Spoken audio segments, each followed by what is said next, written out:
other side. Yedlin was on the other side. He played okay.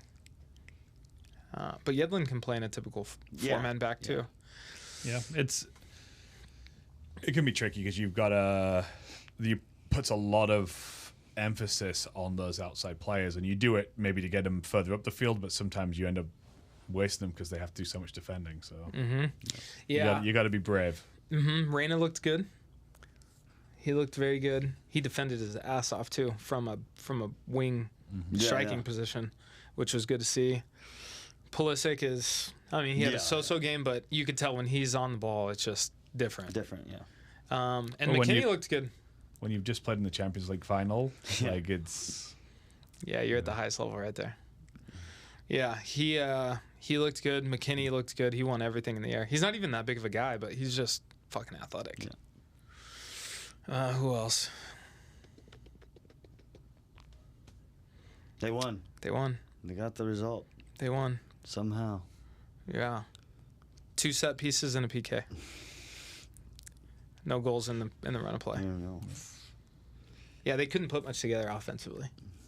Gotcha. Yeah, but a win is a win at this point, especially when your average age is 22 years old and you're playing against Mexico, who's got a ton of guys playing overseas that are doing well. And Mexico brought on like vets at the end. I mean, Guardado came on late. So you figured they would have had the advantage, in a late game situation. But yeah, we watched it at a Pancho Villa's, the Mexican supporter club. Oh yeah, so we went to a watch party with them. Rowdy. Oh yeah, I was like, it was me and Nathan were the 2 USA fans. Wow. Against like 150 Mexico fans. One of my favorite experiences. And you stood out. I did stand out. He could have switched. He might have had the Mexico shirt underneath just in case. Yeah, he was okay. One of my favorite experiences at a sporting event was rooting for the visiting team and having everybody just my grill like a whole time. I'm a huge Raider fan. Oh, so same. I went to the Raiders versus 49ers game in San Francisco way back. And yeah, I was right in the middle of all the red seats where all the season ticket holders are. And they were just, I was like getting into them. I loved yelling at them when the Raiders were winning. But then when the Raiders started losing, they gave it back to me. And it was glorious. Those games are just, I don't know. It feels like, have you been to a Niners or Raiders game? I went to like a Niners preseason game. I took my son there. I'm not sure he really knows what like American football is. No? I've seen them. You've been here long enough. Have you been here longer than you were back home? It's right around that right now. So I came here when I was 21 and I'm now 42. So it's like so yeah, half and half. Right. Oh wow. You're an American. Like at home. Yeah. You get it in a cup. Serve it in the red cup. That way no one can tell. If you want to switch it out with beer later, I love it. You totally can. It's got some kick. Yeah. All right. Thank you, Nathan. All right, I'm close the door. All right.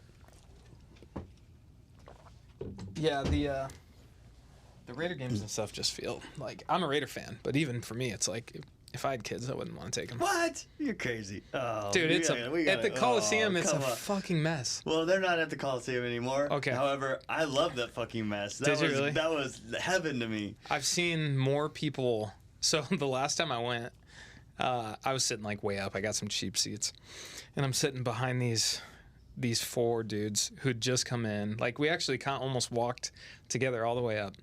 And they were rowdy as hell. Right at the beginning, they went and bought a whole pizza, and it was this huge fat guy.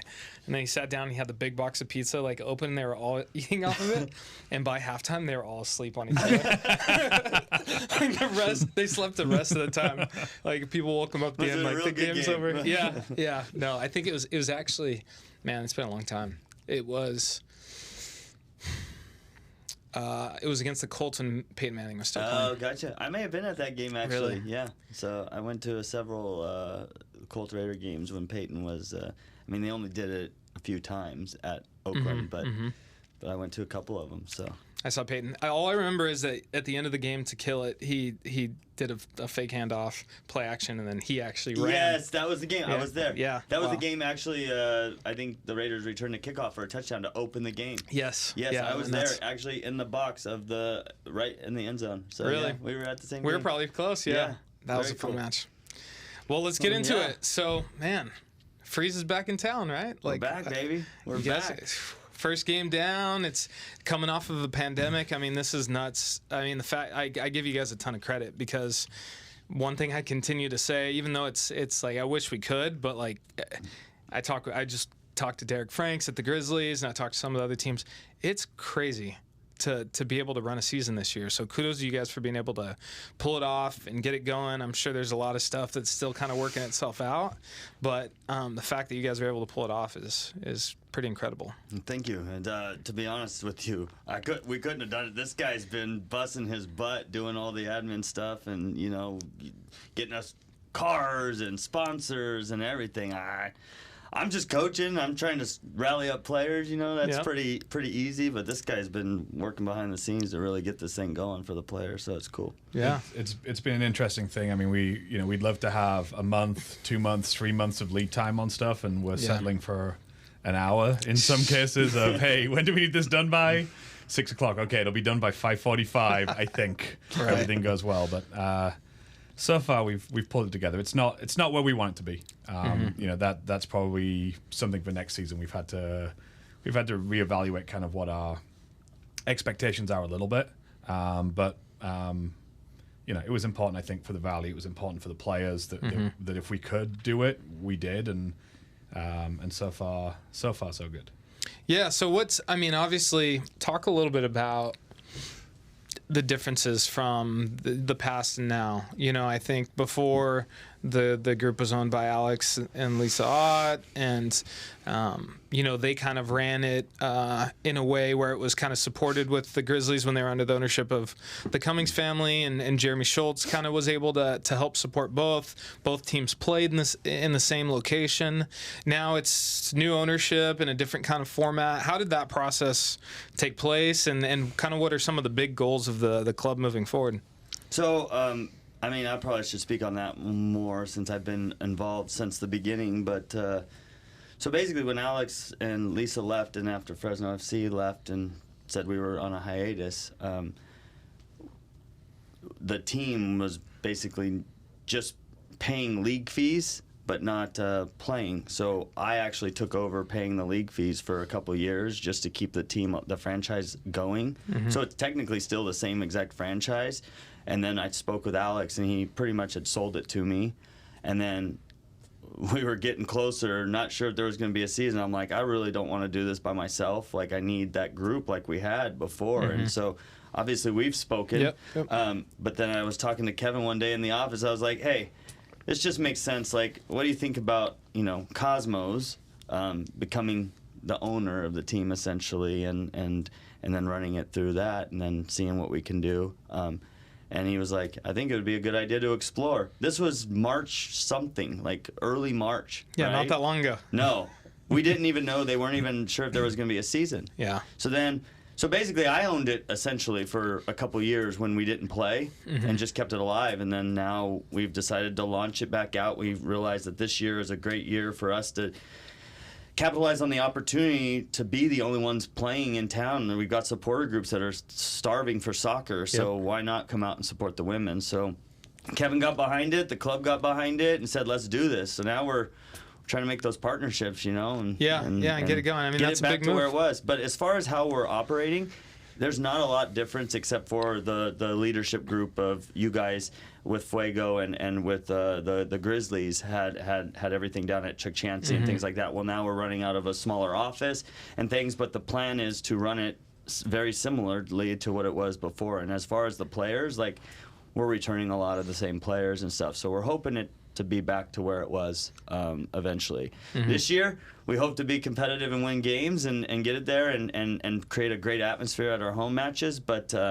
ultimately, next year, we expect it to be almost fully back operating at the level that it was. Yeah, and before we get into the matches and stuff like that, where you guys are playing and all that, from the Cosmos perspective, there's a lot of clubs out there, Ventura County Fusion's one of them, that have amateur side teams as kind of their highest level of their development process. Is that how it's going to work with you guys, or what's the relationship between Cosmos and Freeze? Yeah, so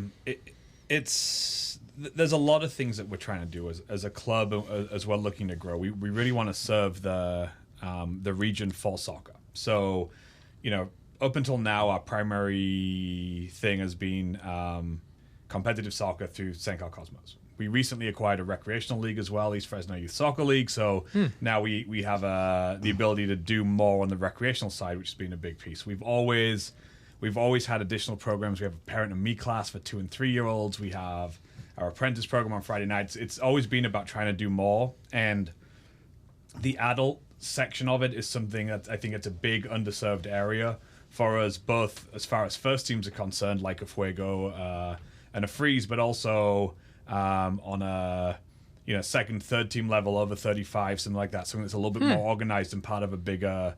And is that something that you guys are doing already, or that's something that's in the works? It's something that we're exploring. And the key to kind of all of this is finding the right time and the right opportunity for something. We don't want to do anything that's not going to be successful. Sure. And so it's interesting, talking about that opportunity. It came to us with Freeze through Tim. Probably we wouldn't have looked at it for quite a while until it did.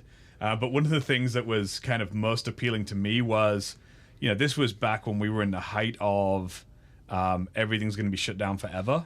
And so we're like, okay, great. We get the chance to take this franchise. I'm going to have a year to build everything. Yeah.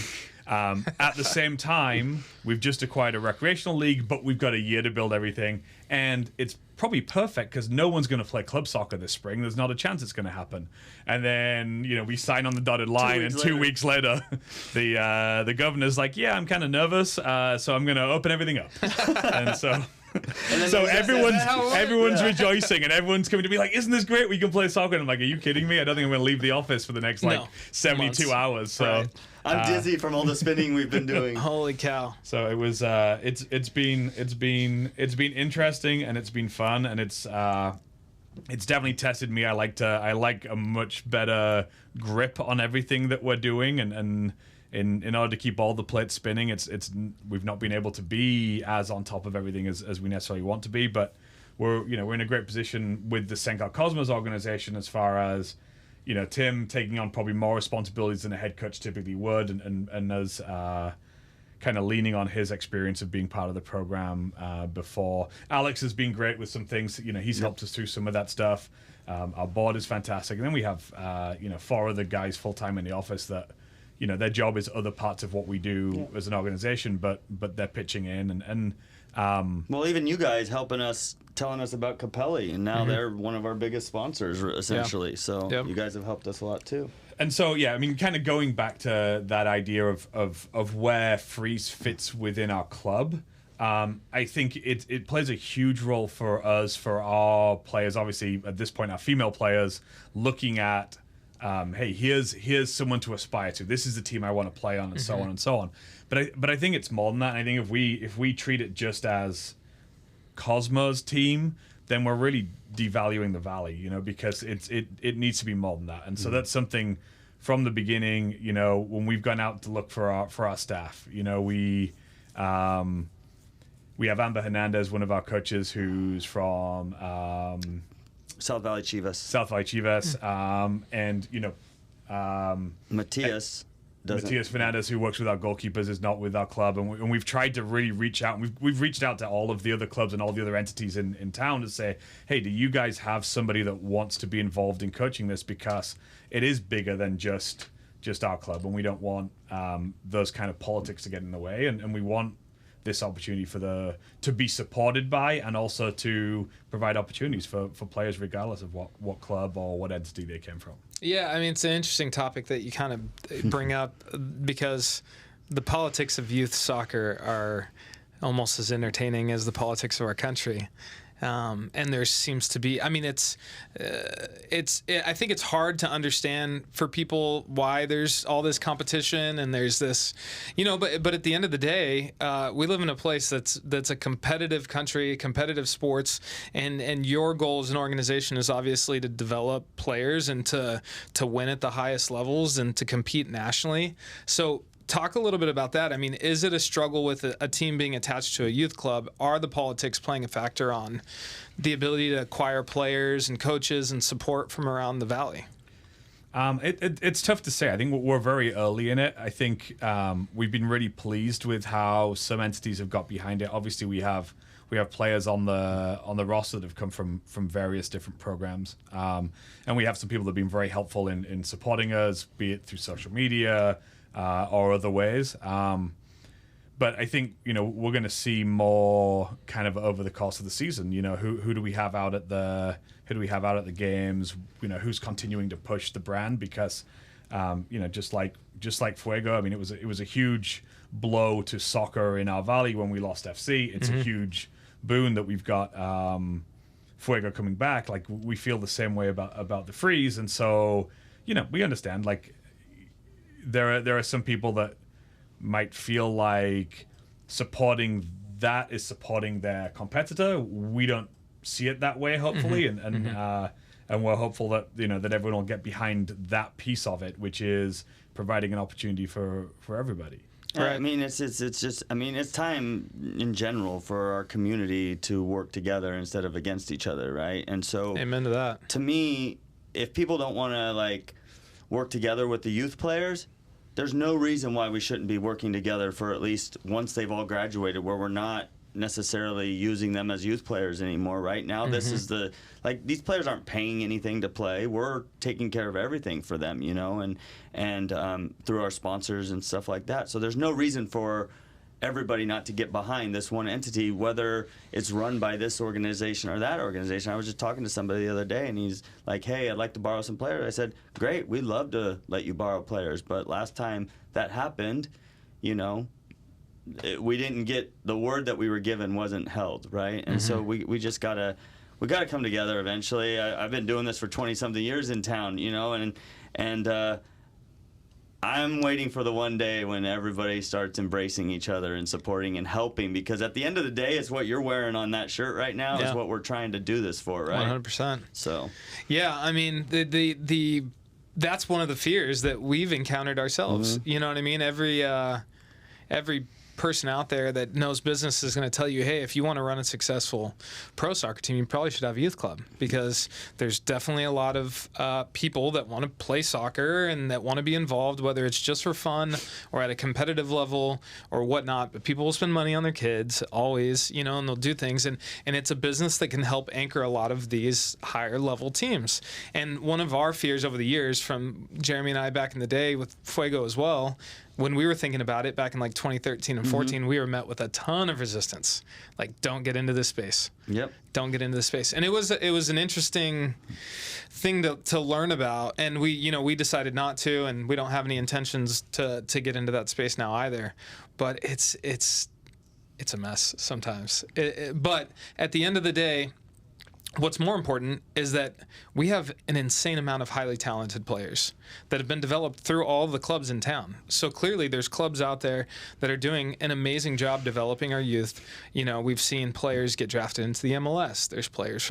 You think about like Nikki, who was a big player with the Freeze in the past, and some of the girls from her era. Like, how high level were they when there really wasn't an opportunity to play for a Freeze or an NWSL or whatnot?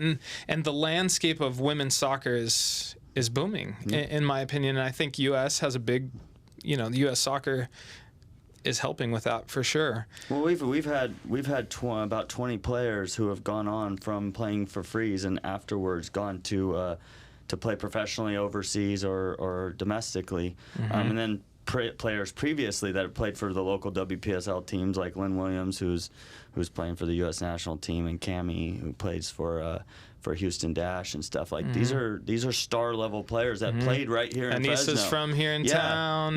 Vanessa. Yeah, they've all played. And a couple of them are still playing at that level. It's and incredible. So I'm excited about getting Freeze going back again, because I talked to all these players and stuff like that, and we're still at a point. Fuego's beyond this as far as the college was there.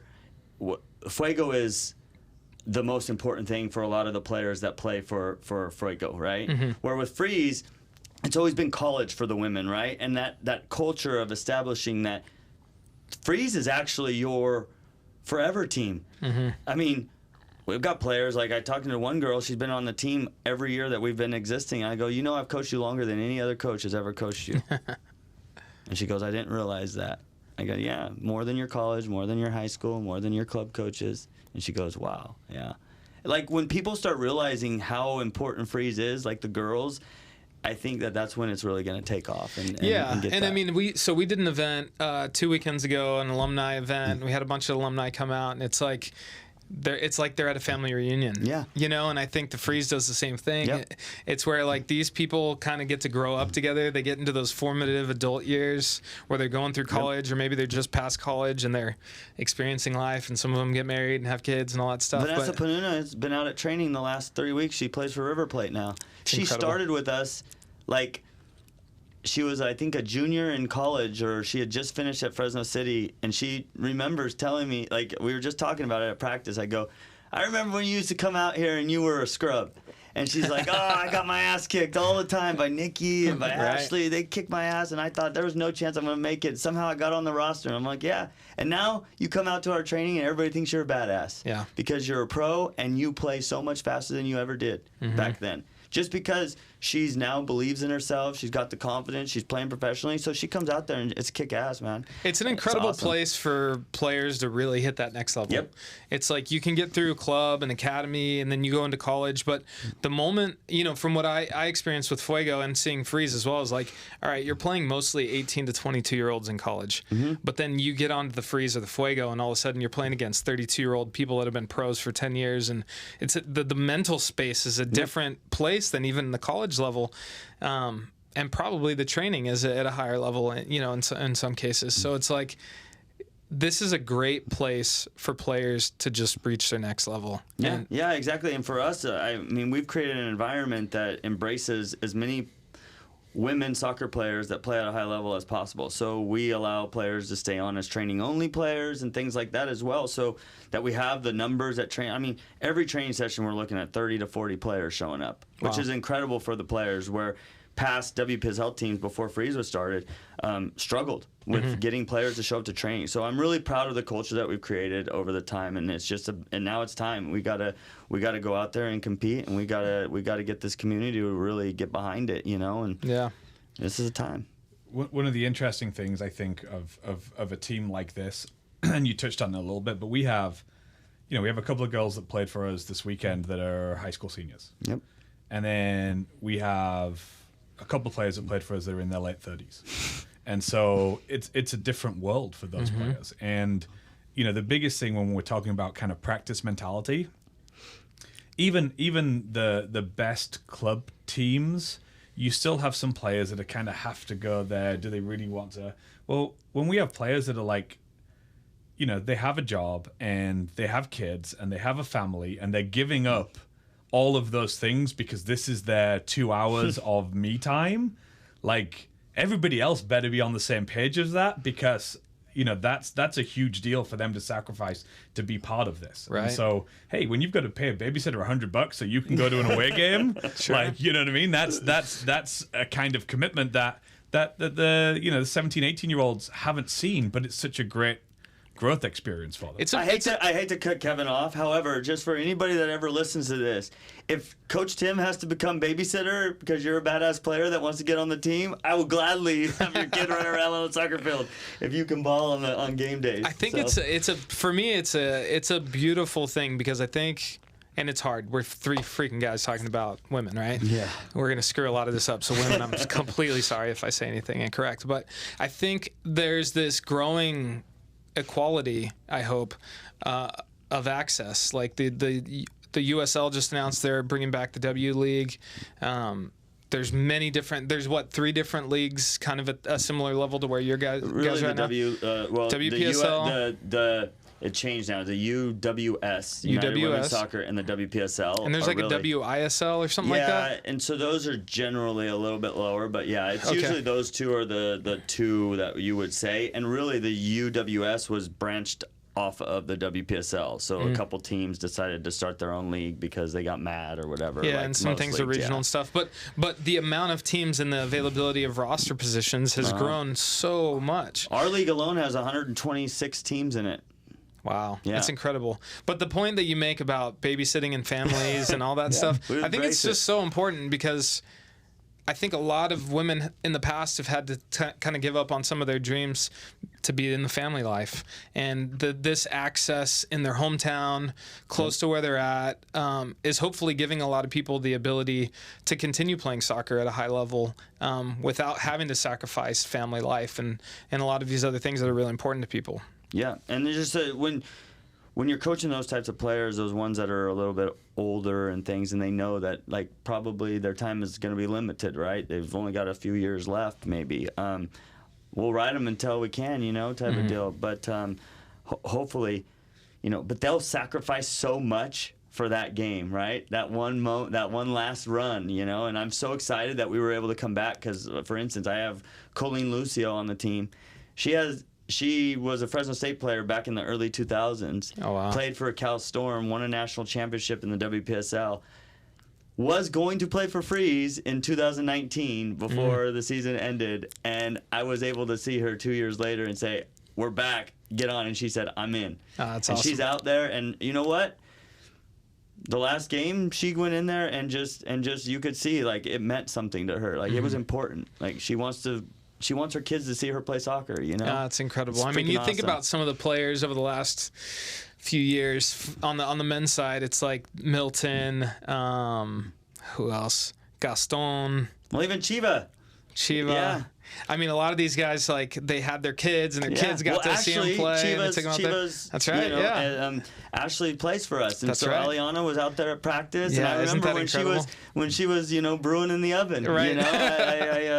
I remember that. So I'm excited. I was so excited that Ashley said she wanted to give it another shot. So. That's awesome. I mean, local soccer is a family affair. Yep. And I think that's been something the Freeze and the Fuego have done a good job of always keeping it very, very family friendly, and everybody's kind of always welcome and invited. So. But we want to win, man. We want to win as much so as talk anyone. a little bit about man. that. I mean, what do you guys got to do, and what's the strategy been like with a short time to put the team together, short time to on a coaching side to assemble how you want to play, evaluate your players, figure out what you got, what's the best formation. I mean, what gets you guys kind of to the level you want to be at?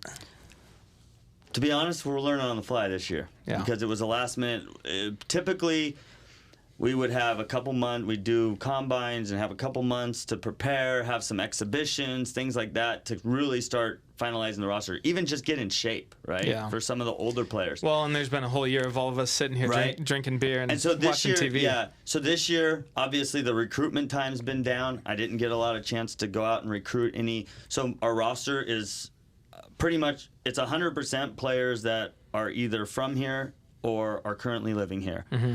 In the past, we usually had about 5 or 6 that would come from other areas that we would recruit in and then to uplift our roster. This year, with the timing, a little bit more tricky to do that.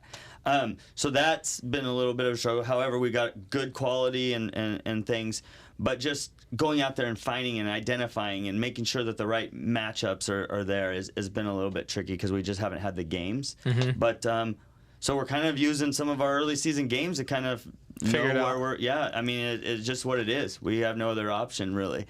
We try to do in trainings, where we do full 11v11 matches so we can start identifying more. But that's been our biggest struggle, just with the with just making sure we got the best team possible on the pitch. It's been tough, but it's good. We got a really talented roster. No, you're only one game in. You got plenty of time. Yeah. Talk about some it's been a couple years since we've seen the Freeze play.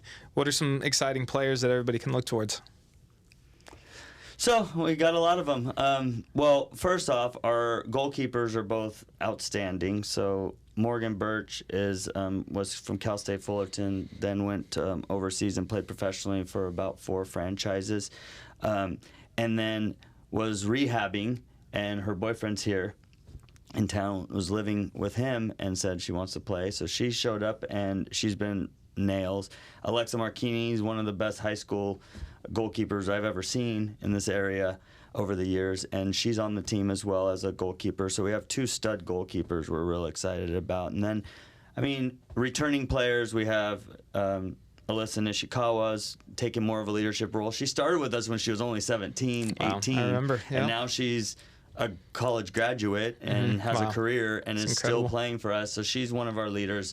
by default. Just she's been with us from the beginning. We have Ashley 10 on the roster who was with us, a big time player in college and scores goals from 40 yards out. She can score from distance, can challenge in the air, and is just as competitive as ever.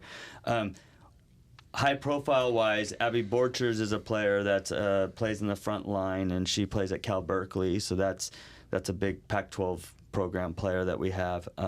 U.S. under 19 international. Yeah, as well. she's a U.S. Really? Under 19. Actually, the team we just played was most of her friends that she plays in college and grew up playing with. So that was kind of cool. Kayla King has been a staple in the back line for us. She's back playing with us. And then just a handful of other returning players. I'm sure I'm missing some, but another high school senior that had a massively good game last game was Samantha Tristan. And we expect this to be the start of launching a phenomenal career for her. So That's awesome. yeah. Talking about how the pandemic and the time crunch has been an obstacle for us in recruiting some of the players that we've had. It's also probably been a great opportunity because players like Sam has the talent, but on another year where there's a similarly talented player that's played 4 years of Division I college soccer already or something, maybe she doesn't get that chance. And so, with the roster restrictions we had, she was in from the beginning against Bay Area Surf on Saturday and rose to the occasion. I think we had some young players that experiencing that level for the first time in a real game, like you could see the nerves got to them a little bit. It took till the second half for them to rebound, and they'll be way better for it. But we have to go through it. She was one that kind of hit the ground running with that respect. But like I said, might not have got that opportunity, at least not this early in a season, had we had players that we were more confident in. They've been through this before and they've done it before. So. With that big of a roster, I mean, how do you get your travel roster down? I joke with Kevin all the time that part of our job is being a psychologist because obviously in the youth game we have to deal with parents. Sure. And in this side, having a roster of 40 players who are used to being the best players in their high schools and colleges and things like that can be a little bit tricky because when you tell 20 players that you're not quite at the level to suit up for this game, it can be quite humbling for them. And quite frankly, it sucks for me. Sure. Let's be honest. I want 40 players to be able to play. Right. Unfortunately, we can't. So hopefully in the future we can work on developing a U21 roster or something like that so we can give all the players that we keep an opportunity to suit up on game days and things like that. However, right now, it's just performance at training and then some seniority. So like the first game, I probably give a nod over somebody else if they've been with us and things like that, But as we continue to go on through the year, it's all performance based. I mean, if you're coming to practice and doing well, you're going to have a chance over another player. Now, obviously, and positional based. I mean, that's one difficult thing is you have a player killing it, but it's like maybe you're the third striker or whatever, fourth striker. And part of our team is because it is still considered an amateur team. We're not a professional team because we don't pay our players. So we take care of them well like professionals, but we don't actually pay them. So in order for them to come play, they have to enjoy it. They have to have fun. They have to like it. There has to be a reason besides for the first time. Once they get in, they embrace the culture and now they love it and they're time. But to get them out there, I've got to work with them and say, where do you play in college? How can we help you further your career, right? And so I balance that, and it's I'm not perfect at it. However, I'm really proud of what we've been able to do in keeping as many people coming around and being a part of it. It's really kind of special as far as I'm concerned, and I'm really proud of that more than any wins and losses. Yeah, for sure. And having the access now to basically professional women players, basically. How do you guys eventually integrate those back into serving the youth part of the club or like helping, is there some strategy there? Is there a long-term plan? Yeah, I mean, obviously it's not, we don't go into taking on an adult franchise thinking we can use this to farm some coaches. That's that would be a fool's errand. But kind of going back to what you were talking about before, like with people don't become what they haven't seen before. And so the big thing from a player standpoint was we wanted to provide the Valley, the young players of the Valley, the opportunity to see professional women's soccer players. Because if I see Colleen Lucio going off the field at the end of the game over to her 3 kids and her husband, and I'm an 18-year-old girl that wants to have 3 kids and a husband, and I wouldn't recommend 3 kids to anybody.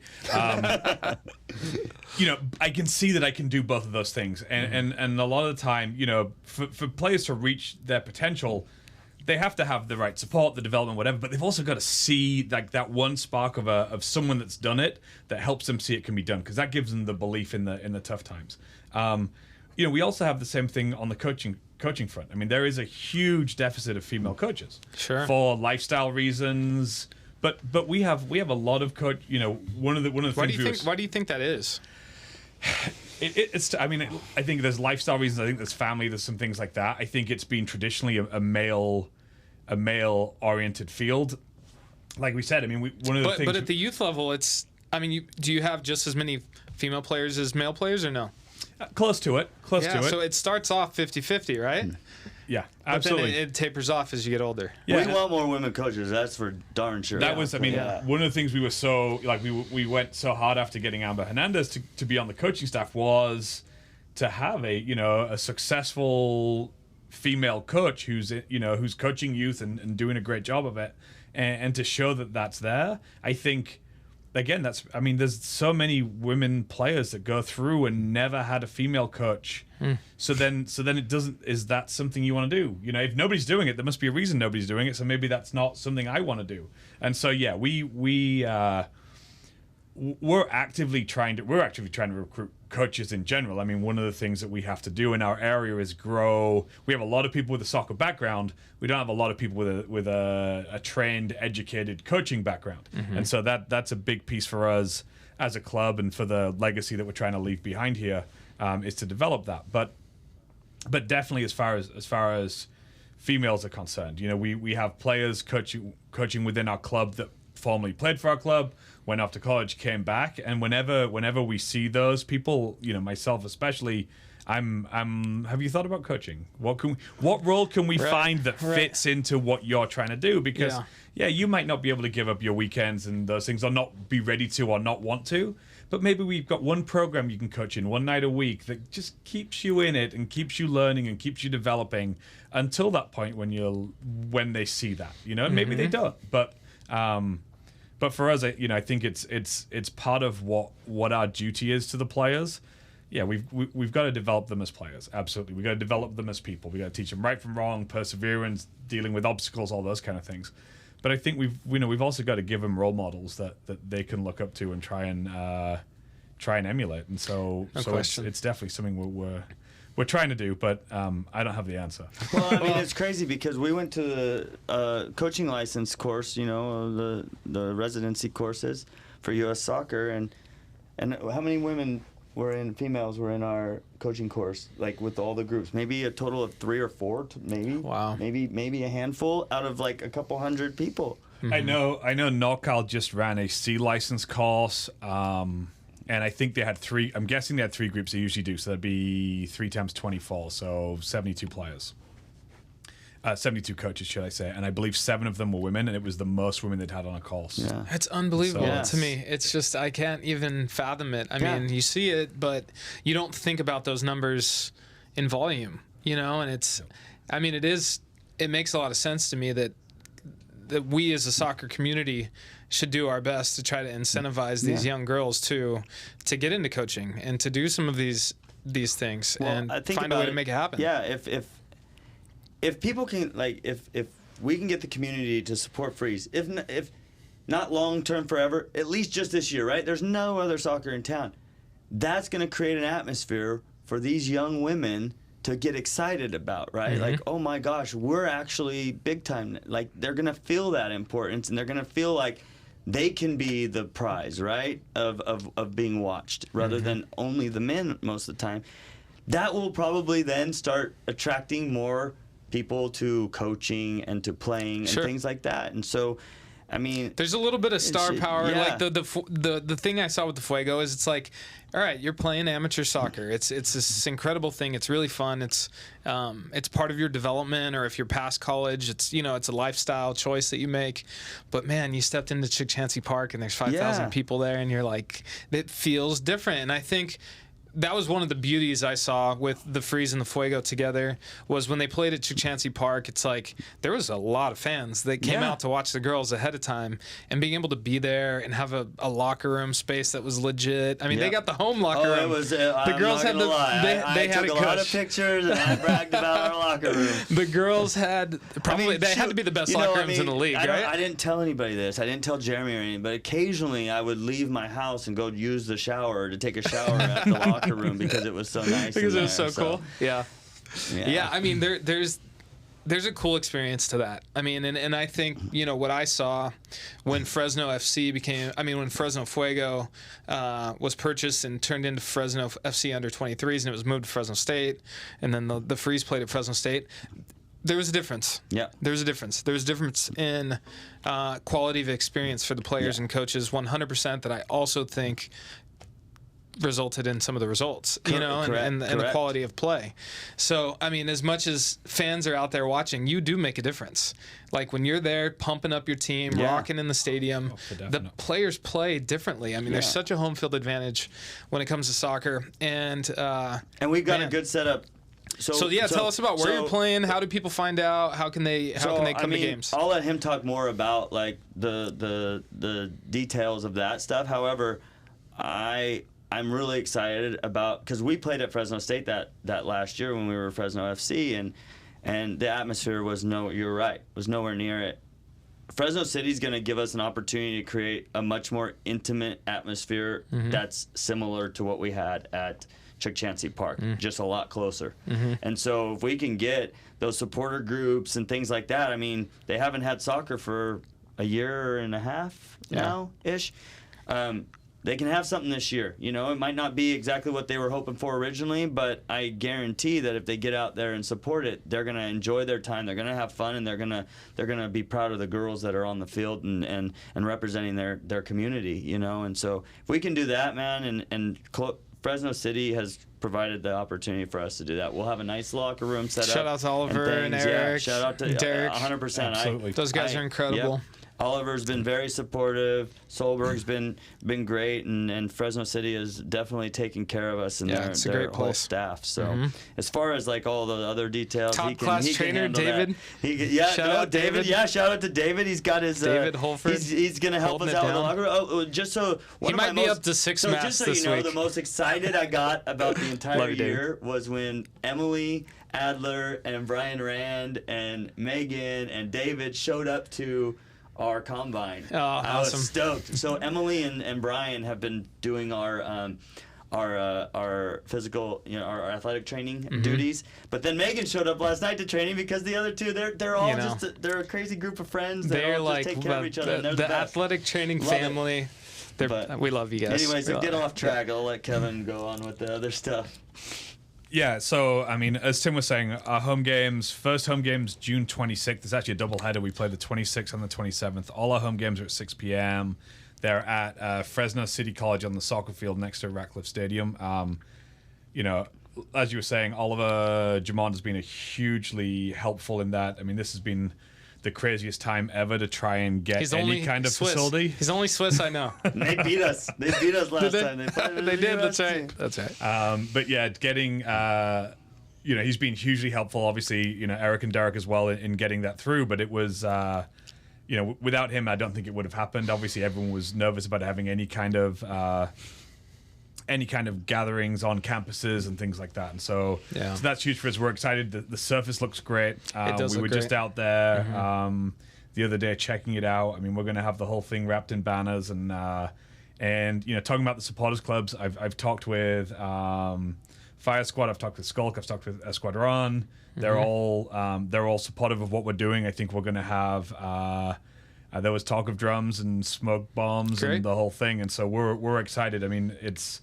You look at the noise and and the spectacle they can create in Chuck Chansey. Now you bring that into an environment that's the size of Fresno City. I think it could be wild. And I'm hoping we may have a problem with how we get all of that accommodated, but that's the problem I want to have. Yeah. Right. How many? So bleachers are there for a couple hundred, right? Yep. Is there thoughts to need to add any, or that you're going to wait and kind of see what the turnout's like? Yeah, we're gonna have to see how ticket sales go. Obviously, we're realistically, we're not going to be able to add anything else permanent. So, but there's, we're going to have to potentially segment some of the areas off for fans and stuff. But how about food and beverage? So it's something we're working on. Again, like we were saying, on all of the stuff that we would love to have had done so far, it was, I think, 2 weeks ago that we got the official okay from the president of Fresno City that we were going to be able to play there. President Goldsmith, right? I don't even know that. Carroll. President Carroll. Goldsmith, I know Carroll. But we would not. And so up until then, I won't reveal what Plan B was because I haven't worked out what Plan B was yet. It's been one of those things, and again, like with the way things have been changing on the state level, like we weren't sure what we could do and what we couldn't do and that kind of stuff. So now we're on that kind of planning. And so we expect to have food and beverage out there. Exactly what that looks like, we're not 100% sure. Probably a food truck is the most likely option. But we'll have gear out there as well for fan gear for people to come and get. Tickets, tickets for the first game just went on sale today. You can get them on the website, FresnoFreeze.com. But we also have season tickets for sale, so it's 5 home games. Like it's $10 for a single game, or $30 for the season. So we're hoping how many total games you said? 5 games. 5 games. And so we're hoping as many people kind of support that as we can.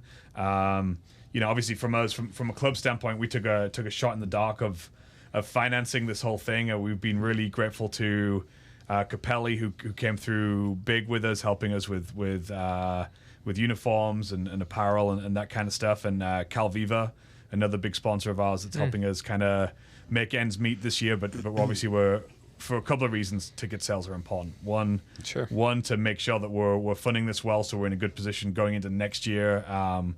But 2, we want people in the stands. Like of course, we're doing this because we want the players to play, but we're doing this because we want people to watch it, and we want to create the kind of environment that it should have, that professional soccer or adult soccer deserves. So definitely. I mean, and I think that Fresno City College is a perfect space. It's a perfect place because you've got supportive leadership there that have done an incredible job supporting local soccer from back in the days of Fuego and Freeze through FC into now. And man, I'm excited for what's to come. We're all part of the Capelli family together, and they've been really good to us as well.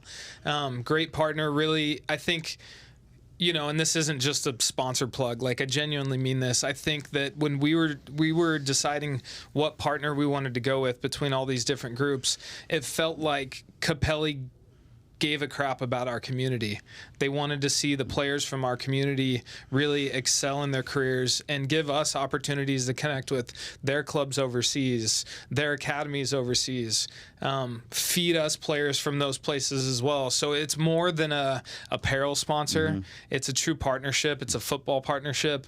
And man, I'm glad you guys went with them as well. And it's super exciting that we're all together. I mean, it's cool because people aren't used to seeing Capelli around. And so when they see it, they're like, "Oh, Capelli, that's kind of cool and kind of new." Different, but the quality of the stuff has been fantastic. I mean, super. I mean, Kevin makes fun of me all the time because I've been sleeping and waking up and sporting Capelli since the day they gave me the package. Could rock it all day. There you go. Well, any closing statements or items about the Freeze that you guys want to get out? I mean, for me, it's like, we have a really good roster. This team is exciting. We're fast. We've got the older players. We've got the younger players. And it's an opportunity to get behind those kids that have grown up in our area and have been a big part of our soccer community. And now it's time to reward those women by showing up and supporting and getting behind them and making them realize, like, making it become, we all talk about the equality stuff. Well, let's all stop talking about it and let's actually make it happen right here in Fresno, you know? Yeah, amen to that. So Fuego supporters, Free supporters, thank you guys for listening. We can't wait for the first game. Anything else, Kev? No, I think exactly what Tim said. I mean, we're asking people out there to take a risk on us and buy a ticket, come to a game, buy a shirt, watch us, share things on social media, whatever. But we're very confident that if they do, they won't regret it. Like, I think the product they're going to see, the experience they're going to have is going to be well worth it. The team's been great from day one, so we expect nothing less. Thanks for that. Thank you. All right, guys. Hey, thank you so much. If it doesn't go well, it's all his fault. It's all his fault. All right, there we go. All right, guys. Thank you so much for being on. Bye, Thanks, everybody. Ian, Chris. Thank you. Thanks.